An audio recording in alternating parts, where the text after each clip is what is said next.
Well, welcome YouTube to the Christmapawnukah Finanza. My name's Evan Kale. I work in the gold and silver business. I bring my camera along to work. If you've never seen this show, it's both my job to educate you and entertain you. I'm gonna keep the camera rolling as I do deals, make money, and show you how this business works. This is a Christmas themed special. We're gonna be taking a look at some take this off. This is a Christmas themed special. We're gonna be taking a look at some Christmas themed antiques, and we're also going to celebrate the spirit of giving. So stay tuned. I have no idea what kind of a day it's gonna be today, but when the camera's rolling, it's always a good one. I also have a very full car right now. I have Pawn Cat, I have Pawn Dog, and I have Pawn Queen. Are you laughing at this thing? I'm laughing at the dog. Dog, you ever seen that video? Badgers, badgers, badgers, badgers, badgers, badgers, badgers, badgers, badgers, badgers, badgers, badgers, mushroom, mushroom. That's what the dog reminds me of right now. Yes,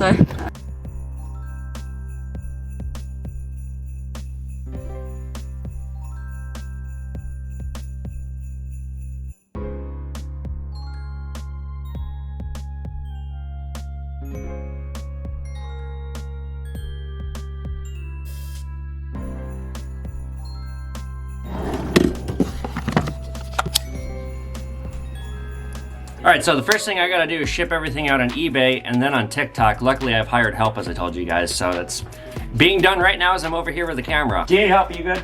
No, I'm good. You're good? Okay, I'm gonna just do TikTok then. I love this. The penny rolls, tell you what, I'll get the penny rolls, they're downstairs. There's 4 of you. Let me show you guys the basement of what we've been doing. Ba, ba, ba, ba, ba, ba, ba, ba, ba. Actually, this is like way better. There was so much mouse shit and spider webs right around here. So I don't know if y'all remember the summer when I went down here, but it is definitely way better. It smells better too. These air filters are actually doing something. So the penny rolls, Juliet, are gonna be right here. Okay, here's 47D. 2, 51, 50. God. All right, cover it up. The sins of yesteryear. Not my sins. What? I really want to Oh, this is so scary. Oh my God, that's so fucking scary. These heads used to be where the vines are now. I took down all these heads. It was fucking terrible. It was like a wall of like shame judging me. Some days, like, I swear I could hear like the ghosts of them just being like, why? Now let's see what's going on TikTok. This is great for selling bullion right now too, because we are not really open to the public, and you know, if it wasn't for these digital sales, we'd be really hurting. I have a lot of silver. So I got right now, bought these a couple weeks ago. This was like a $15,000 set. These are from the Canadian government. It's a wildlife series. This is a silver fox. It's 1.5 ounces. A little bit thicker than the traditional 1 ouncer. I'm selling these at $40 each. Like I said, I got the silver fox, and I also have 1.5 ounces, 2015 wildlife series with a polar bear and cub. And then I have a monster box I bought of 2020 eagles, but I had to pay a premium to get them, so these are 30 bucks each. And then yesterday, somebody came in and unloaded 700 ounces of silver on me. So I got 300 ounces. I might have one sold. I have it sitting over there. And then I got all these eagles. I paid $23 an ounce for everything. I'm selling these eagles at $27 each. All right, so there's 20 in a tube. 27 times 20. So 540 bucks for a tube, which is actually a very good deal. People keep asking me what their stuff is worth, and like, I'm flattered, but I'm not a free appraisal service, and my God, I'm so busy. Like, if you're asking me what stuff is worth, clearly you don't watch the show and you don't realize how busy I am, because no, I don't have time to give free appraisals to dozens of people a day. Basically, no sales today on TikTok yet. I will say my mystery boxes have been going really well. I think I covered this before, but maybe not. Maybe about a month ago, somebody on TikTok was like, hey, how about I send you $95 and then you just send me a bunch of stuff you get to pick it. I was like, oh, okay, like a surprise box, sure. So I did, and the person reached out to me later to be like, hey, this is amazing. I'm really satisfied with what you sent me. So then that gave me the idea for mystery boxes, which started out at $65 or $100 or $200, and I sold a fuck ton of them, like, instantly. So I raised the price because I've sold so many. I wanted to make more sense for the business, especially because I do custom build each one and it does take me time. So now it's $75 or $125 or $250. This will be a permanent thing. I also have more expensive boxes that are gonna contain gold. I haven't sold any of those yet. If you wanna buy a mystery box, DM me on TikTok or on Instagram. 100% satisfaction guaranteed or your money back. You do have to ship it back to me, but I will refund you. Let me show you guys some cool stuff I bought this week. So these are mother of pearl sterling silver knives, and I paid $5 for all of these because there's just like a trace amount of silver on them. The blades here are stainless steel, so just this part here is gonna be sterling silver, and it's engraved engraved, so that makes it harder for me to sell. Mother of pearl is not very expensive. It's pretty out of style. I mean, these are like antiques that likely a collector will buy, but nobody will actually use. Frankly, because these are so out of style, the next person who buys these will likely be the last person to have true interest in these, at least unless these come back in style for whatever reason. Yeah, I paid just a couple bucks for this set. I'm gonna try and get 40 bucks on it. As I've covered, I buy something for dirt cheap and then I put like a ridiculous asking price on it. If I get anything close to it, I'm happy. This I fucked up on. It was a big deal, and this woman said she had some Tiffany stuff, and she did have one Tiffany piece, and I did really well on the one piece. It was tiny, and I sold it for like 150. I made an offer on these chains, and she didn't take it, and I kicked out my offer, and then she took it. But then I kicked myself afterward because looking over these, Tiffany stuff is always stamped, always, always, always. And these are not stamped Tiffany anywhere. Melting means I get my lowest profit margin on it. Selling it at a retail price is always better, so I'm gonna try and get some kind of a retail price, but I am gonna end up negative on these. I fucked up on these. Anybody ever seen Sling Blade? You should have done that. It was just a boy. So I'll show you guys another thing I did. I made a cool trade. These are 22 karat. These are ruby. These are diamond. These are like a third of a carat almost. These are pretty big diamonds. One of the backs is missing on these 22 carats, so I had to put a sterling silver overlay back on as a replacement. But the guy traded me for 8 ounces of silver, and I had bought silver at $22 an ounce. So basically for $175, I got these. These melt at 200. I factored roughly with the given weight of the stone. But because they're kind of nice and they're 22 karat, I'm gonna sell them on the retail side. So I'm asking 200 bucks on each pair. So basically if I sell one, I get my money back. If I sell both, it's pure profit. And the guy who traded me is pretty interesting. I see him in here about once a month. He's a huge Bitcoin advocate and has been trading a lot of silver and gold to buy cryptocurrency, mainly Bitcoin. And I think what he is doing is smart. I am a huge proponent of cryptocurrency, but we will cover that in another episode. And then this is probably the most expensive thing I bought all week. This is $4,000 solid gold, 24 karat, worth about $4,500. I mean, I did kind of overpay. I tried to buy it for 35 and the lady was like, no. Because it's Asian gold from China, I was really skeptical about it, but I tested the fuck out of it and it is legit. And the woman who sold it to me, I had seen before, so I was more trusting to buy it. You can tell this is a high carat just because of the hue of the gold. When it gets like this kind of a just really intense yellow, it's either 24 karat or it's fake. So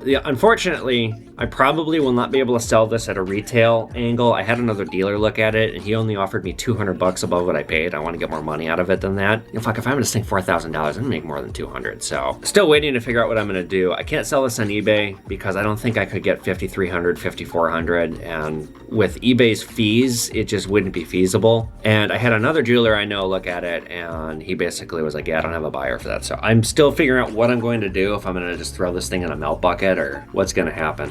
And I'll show you guys one more thing I found in a drawer. This is a 1/32 German gold ducat from 1700. It melts at about $6 and it's worth about $350. It's one of the smallest coins ever made. That's what it looks like next to a penny. It's that small. This would be so easy to lose, and like pockets back in the day probably weren't that great. This would just be way too easy to lose to be of any kind of convenience or necessity to anyone. I feel like it's more of a liability. You would have to get this graded in a slab. I would be too worried about losing it because it's so small. I'll show you guys this. I bought this yesterday in a deal, and well, because I've hired somebody for eBay, I'm not doing the eBay thing as much anymore. So I paid maybe $4 for this. It's sterling silver. It's a caged black pearl. And then I put it in the melt bucket initially. And I was like, nah, maybe somebody wants to buy it for a good price. So I pulled it out. It sold a day later for $37, which the whole deal was $71. And there are numerous pieces like this. So yeah, you paid your own salary, kind of. Todd.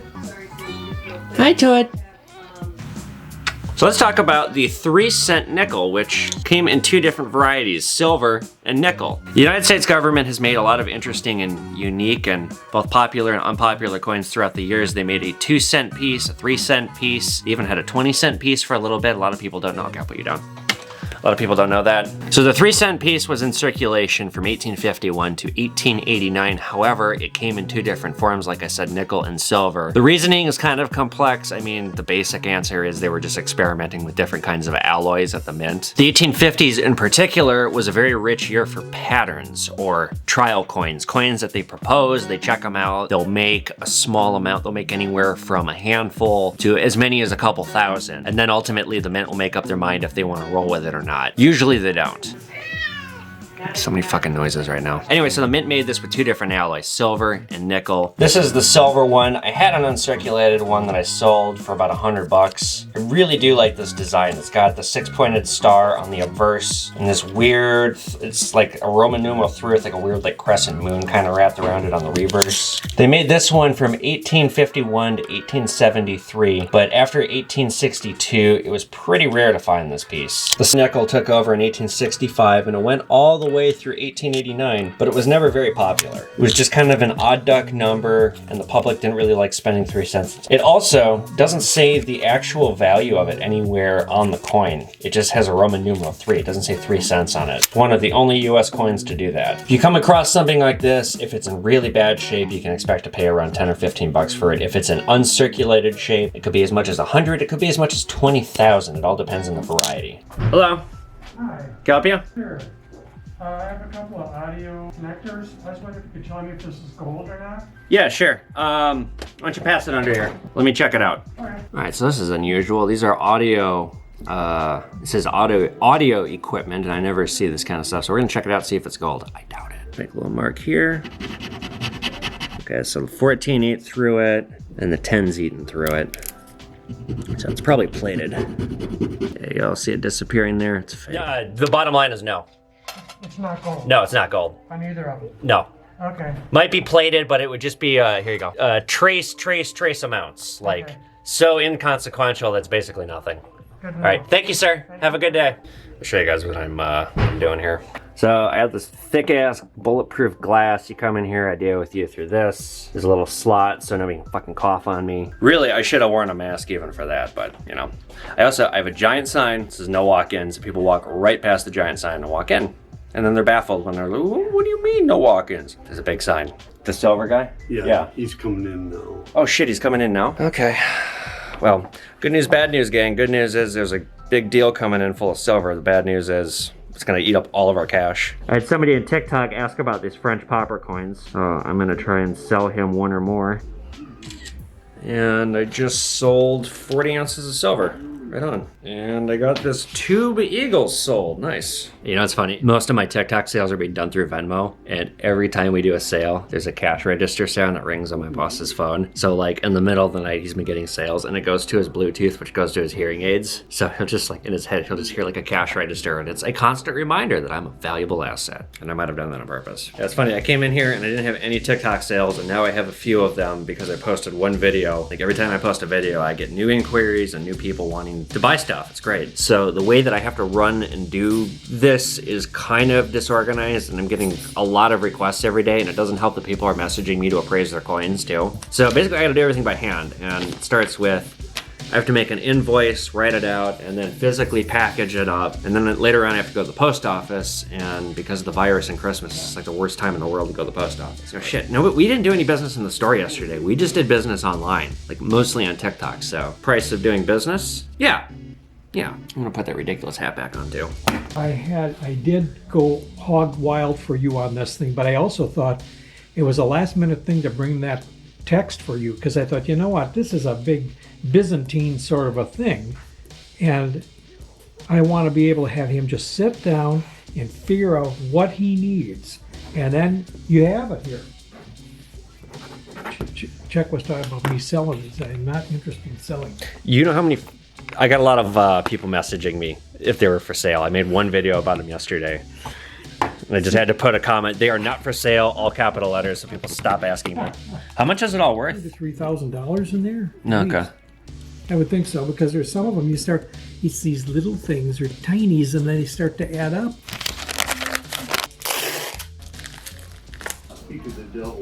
Yep, here he comes. How you doing? Good. Welcome, welcome. We have a full zoo here today. What do you do? Oh, Yeah, but you're not, it's all me, it's not you. I didn't even see that. Oh, good. I'm doing it right. All right, so what do we got today? Oh, I've got total of doll coins. Okay, let's get it all out here. So 1, 2, 3, 4, 5, 40. Can I count these? Okay, there you go. No, I can see that these are full. These are uncirculated Eagles. It'd be right. 637 total. 14,651. All right, let's go over what we just did. That was a huge deal. So these are gonna be Wildlife Game Series. I've seen these come in before, just 1 ounce of generic silver. We have 96 ounces here. All these eagles, my God, I have so many eagles and I bought them at a great price. I'm gonna try and sell them at 27. So, I don't know, ballpark, maybe $3,000 to $5,000 profit. Now, if I could do one of these buys every single day, we could greatly expand the business. It's just, I don't know where I'd even begin finding somebody to sell me this quantity of silver every day at a good price like that. Shit, he should have asked for more on these. I would have paid it.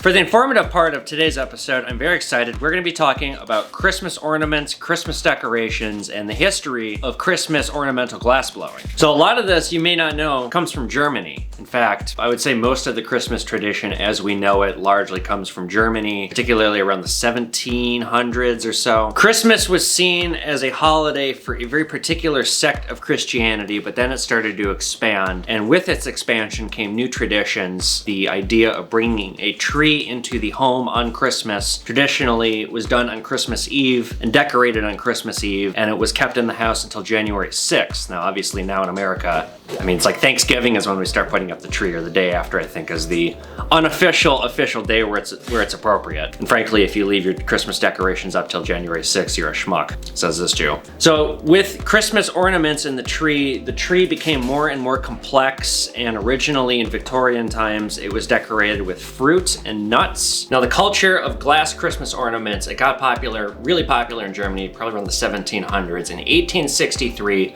was the biggest innovation, but we'll get to that in a moment. So these are some antique Christmas ornaments that we have here. These are about 100 to, some of these are upwards of like 150-year-old. There's quite a lot of symbolism that developed with the culture of the ornaments. And Christmas ornaments represented everything from religious symbolism to, it could be some facet from the glass blower's life. So let's take a look at a couple of these and we'll discuss what they mean. So this right here is an ornament known as a Kugel. It is a German hand-blown, not used with any pipes or any kind of advent, all done by hand, thick glass ornament, and actually it's got quite a bit of weight to it. So Kugels were kind of the first glass Christmas ornaments, and they varied in shape. Common aspects included a plain ball like this, grapes, pears, eggs, a rib ball, a turnip, or a bell. And the colors matter too. They range in color in terms of their rarity. Silver is the most common, and amethyst is the rarest. There's kind of a full spectrum. Light green and green are kind of the more common colors. Here we have one that's in the shape of a pine cone. And we get pine cones from, shall we say, the magic, the sacredness, the symbolism of a tree. See, Christmas in a lot of ways does get some of its origins from paganism. Particularly, there was a worship on the winter solstice because the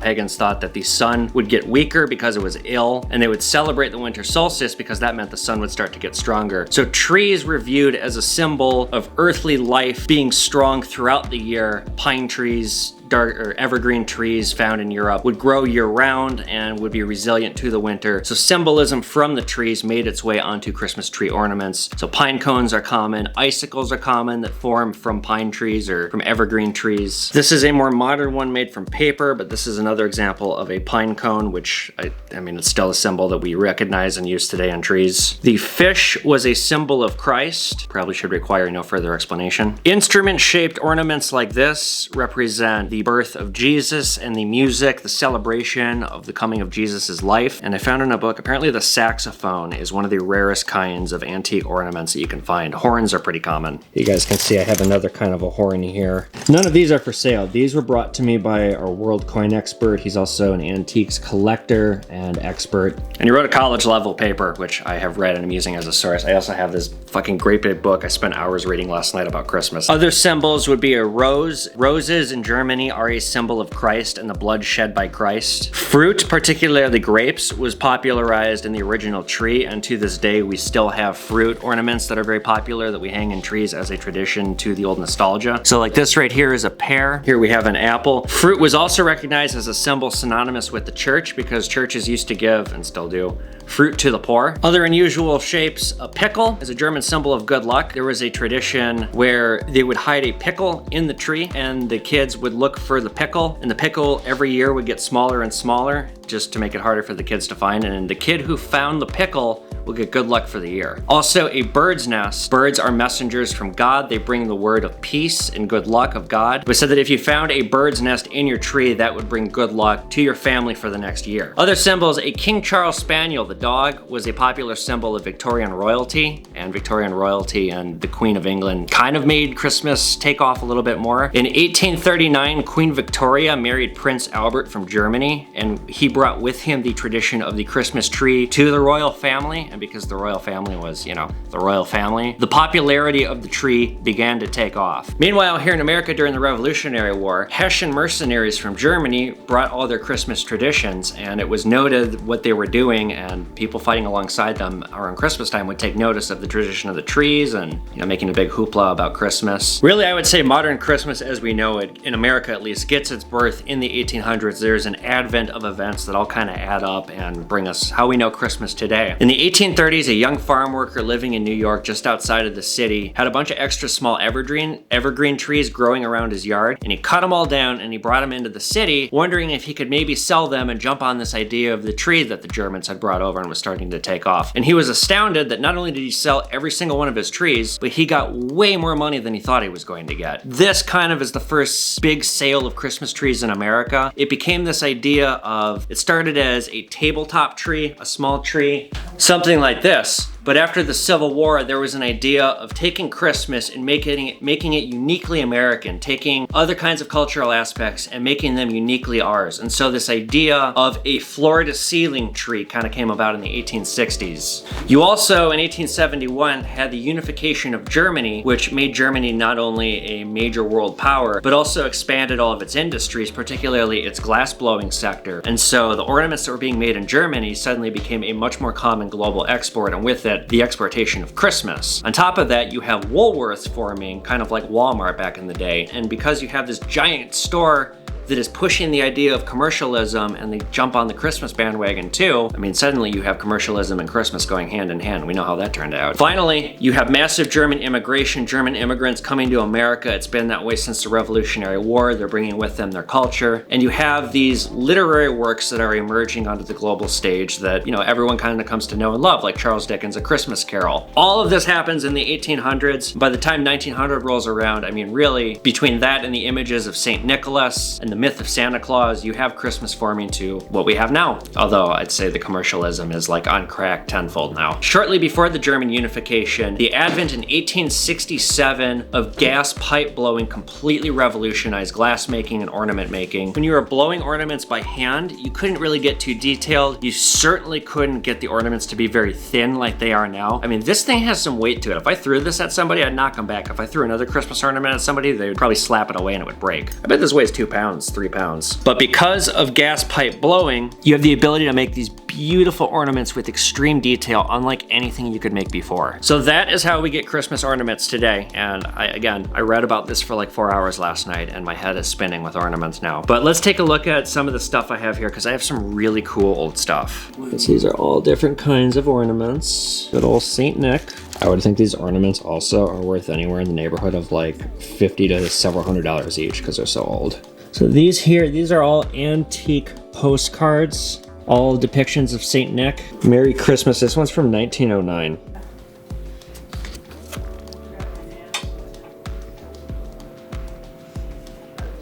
Old bird, like I said, messenger of God. Some fruit, some more old postcards.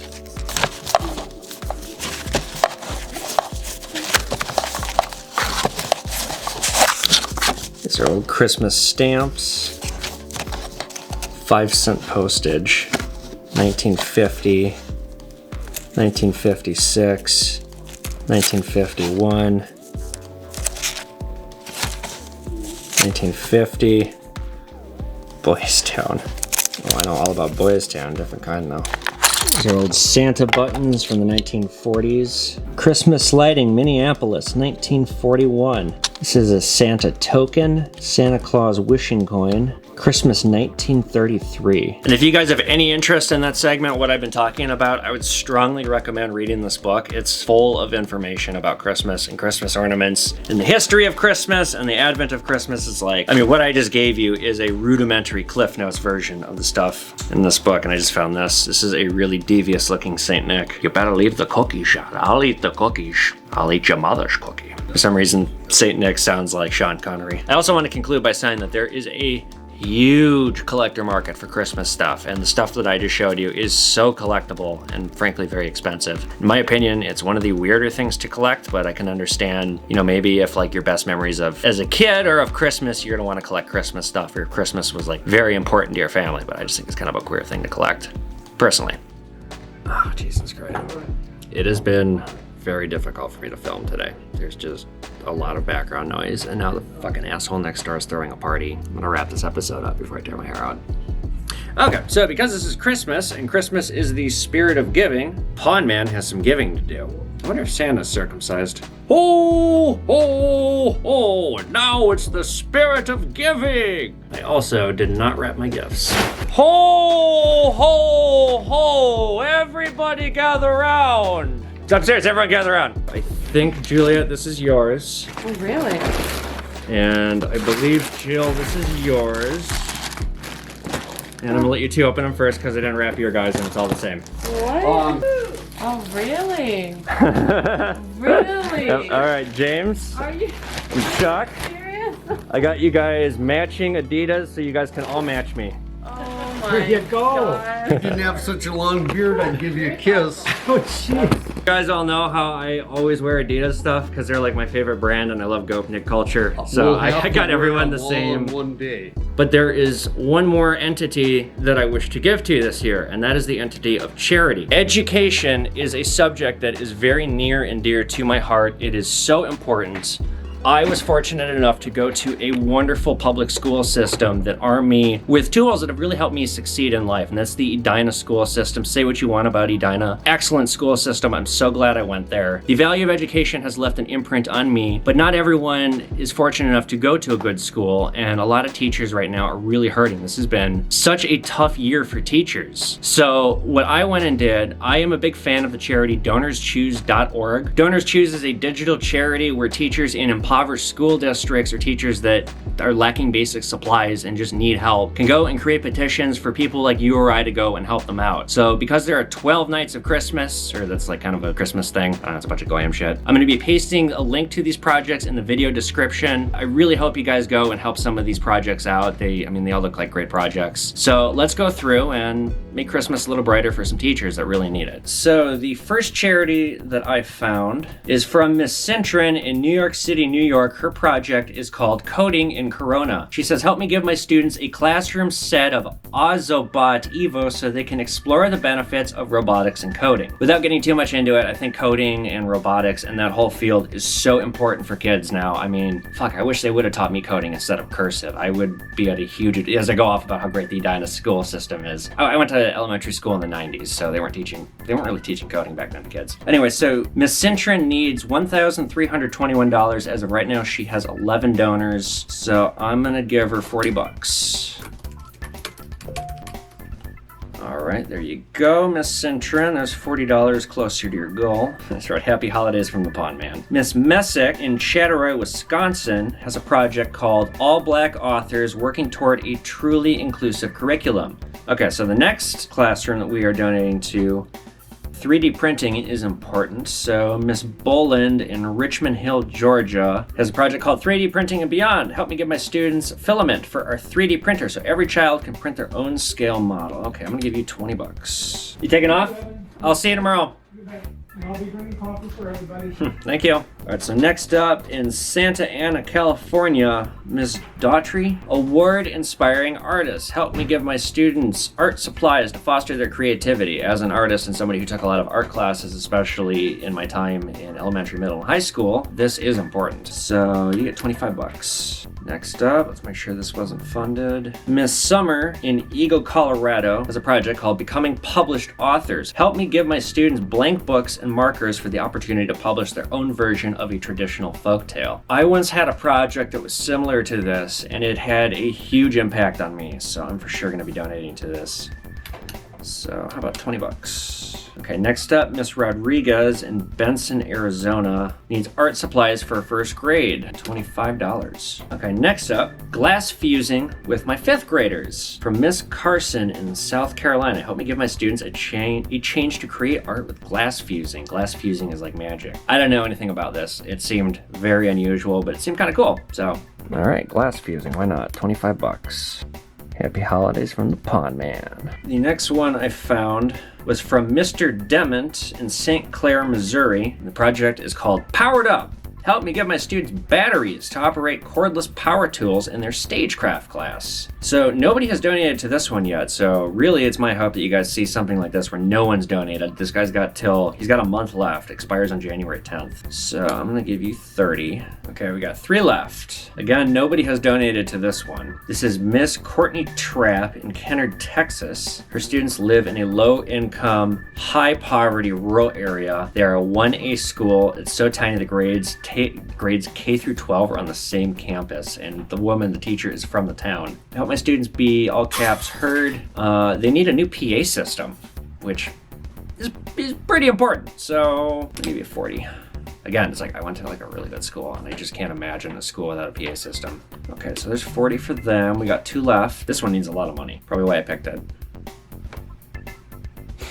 So this is Miss Carreri from Long Beach, New Jersey. The project is called For a Glowing School Year. Help me give my students a glowing experience when we return to school soon. I'm gonna do 25 on this one. Not for any reason, again, I'm not made of money, though I sure act like it. And last one, computers for creatives. Again, seems very, very, very important. Help me give my students access to the world of history and geography that can be found online. This is a charter school, and I normally wouldn't do this, but there's a big thing in here about how it's impacting the LGBTQ+ students, and it's local. It's based out of Eden Prairie from Miss Jennings. Don't ask me why I have a thing against charter schools, but I really don't like charter. Anyway.